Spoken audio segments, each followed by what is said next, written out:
All right, so picture this future, right, where those handcrafted shoes, they're like the ultimate status symbol. Yeah, okay, I can see that. AI is handling all the boring stuff. Right. And we're all trying to figure out what it really means to, actually thrive as humans. Flourish. Flourish, exactly.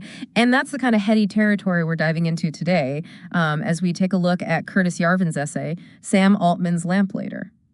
It's a really compelling analysis, I think. He takes Sam Altman's optimistic vision of this like AI-powered future and kind of just flips it on its head. Yeah. Makes us think about work and wealth and like what is the state even going to do in this world run by artificial intelligence, Totally. And he does not hold back. I mean, for folks who might not know, Yarvin's known for this really sharp wit and even sharper, I guess you could say, critiques of both technology and society. Oh, yeah. And in this essay, I mean, he is taking aim at Altman, the CEO of OpenAI, and this whole belief that AI is going to bring about this era of, never before seen prosperity. Right. And Altman's argument is that AI is going to liberate us from these, he calls them trifling wastes of time. Okay. Those jobs, those mundane jobs that we all do. Right. And he uses this analogy of a lamplighter. Okay.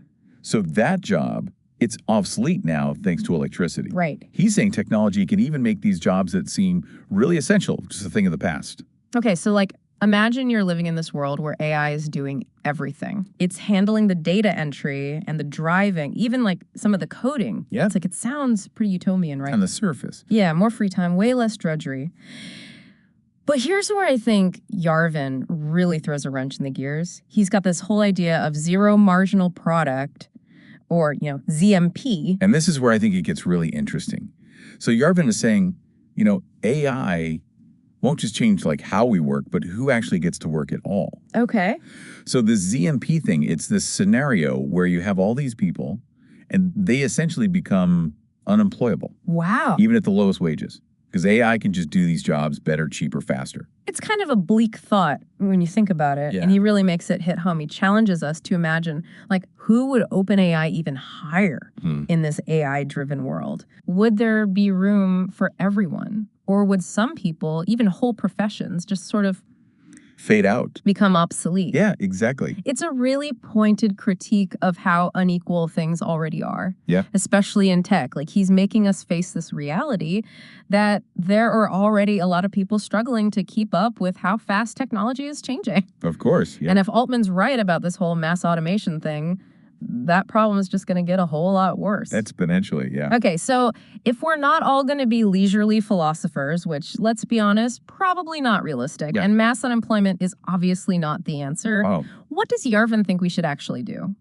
Well, get ready, because this is where I think his ideas get kind of, unconventional. Okay. But before we get into all of that, we have to talk about his critique of this idea that a lot of people throw around as the answer to mass unemployment. Universal basic income? UBI. UBI, exactly. Right. On the surface, it sounds, pretty good, right? Yeah. Everyone gets a paycheck no matter what. Yeah. Sign me up. But Yarvin, he's saying it's not so simple. He thinks that UBI, it could actually make people dangerously dependent on the state. Oh, okay. Turns citizens into, as he puts it, vote banks that can be, easily manipulated. So free money isn't so free after all. Right. It makes you wonder. That sounds like we're suddenly in this deep philosophical debate about, what's the government's role even supposed to be? Yeah. Individual freedom, what does it even mean to contribute to society anymore? Absolutely. And Yarvin's not just, critiquing the economics of UBI. Right. He's going deeper, talking about what might happen to society, to our politics. He even compares it to, historical examples of communism, saying that, sure, these systems might sound good, in theory. Right. But then in reality, Yeah. often lead to all these unintended consequences. Wow. Like political instability or power getting concentrated in the hands of just a few. Yeah. And to really drive home this point about how just focusing on material comfort can be dangerous, he brings up this, it's a thought-provoking, if not a little unsettling example of the wild nil economy. Okay, so this is where things get really interesting, and I'll be honest, a little wild. So imagine a world, right, where everybody's constantly pumped full of wild nil. It's a powerful elephant tranquilizer. I know, it's a lot, but it's a really deliberate example. Right. And I think it highlights something crucial. It seems like he's challenging how we even measure progress. Yeah. Like, is it growing GDP or even just having more fun? Is that really all there is to humans, actually? Like, thriving? Are we missing something important in this chase for a life that's just easy and comfortable? Okay, that is definitely something to think about, right? And it's a question that we are going to keep thinking about as we get into the rest of Yarvin's ideas. So if we're not all going to be happily, sedated on elephant tranquilizers, what does he actually propose we do about all of this? Right. What's the alternative? Exactly. Stay tuned, because I promise you it gets really interesting. I mean, Yarvin's not really suggesting we all just start mainlining elephant tranquilizers, right? That whole wild nil economy thing, it's more like he's holding up a mirror to us. Okay. Like, what if this future we're building is just about chasing pleasure? Yeah. Maxing out on leisure time? Right. Is that really all there is to, actually living a meaningful life? It's a good question. So if constant sedation isn't the answer, what does Yarvin think we should actually do about this AI situation? Yeah, what's the plan? Well, he lays out 3 different approaches. Reactionary, liberal, and then this thing he calls neo-reactionary. And I'm guessing the first one, probably not going to happen. You're right on the money. He basically throws out that first one going back to like a divinely ordained social order. Not super realistic. Tell me why. But it's those second and third solutions where things get really interesting. That's grieving. So let's start with the liberal solution. Yarvin's argument is that real prosperity, it comes from challenges. Okay. It comes from work that means something. Work that uses our skills, right, that lets us contribute to society. Right. But if AI can basically do everything, how do we even create that sense of challenge anymore? Yeah, how do you manufacture meaning? And his answer is artificial difficulty. Okay, so he wants to make AI harder. Not exactly. He's actually talking about using, get this, the power of the state to intentionally make work harder. Whoa. Like, specifically by bringing back all those old school artisanal trades, the ones that basically got wiped out by, the Industrial Revolution. Interesting. Yeah, so think like handcrafted furniture, clothing that's actually made by a person. Okay. Food that's, grown locally. Huh. So instead of a robot revolution, he wants handcrafted revolution. Yeah, kinda. It's like he wants to hit rewind on centuries of technological progress. That is a bold take. Right.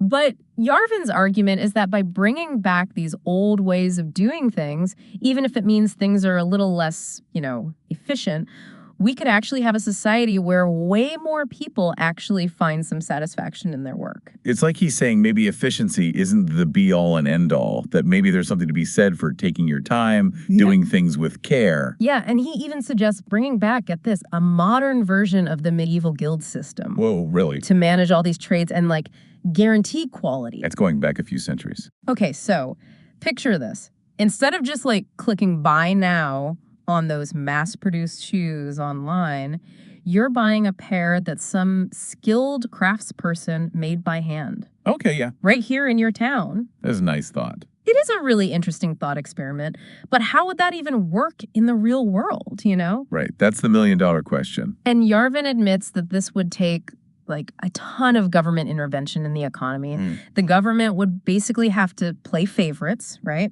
Prop up these artisanal trades. He imagines a world where, say, if you want to buy clothes, they have to be made by a person. Here in America. Here in America. And from stuff that's made here, too. It's like Etsy, but government mandated. Right, like Etsy on steroids with a side of regulation. And I'll be honest, this idea of intentionally making things harder in the name of, human flourishing, that's going to rub some people the wrong way. It's definitely not going to be everyone's cup of tea. But I think even if you don't agree with him, Yarvin's making us ask these really basic questions. Yeah, what is work even for? Exactly. What role should technology even play in our lives? Right, and what does it even mean to live a good life when everything's so abundant?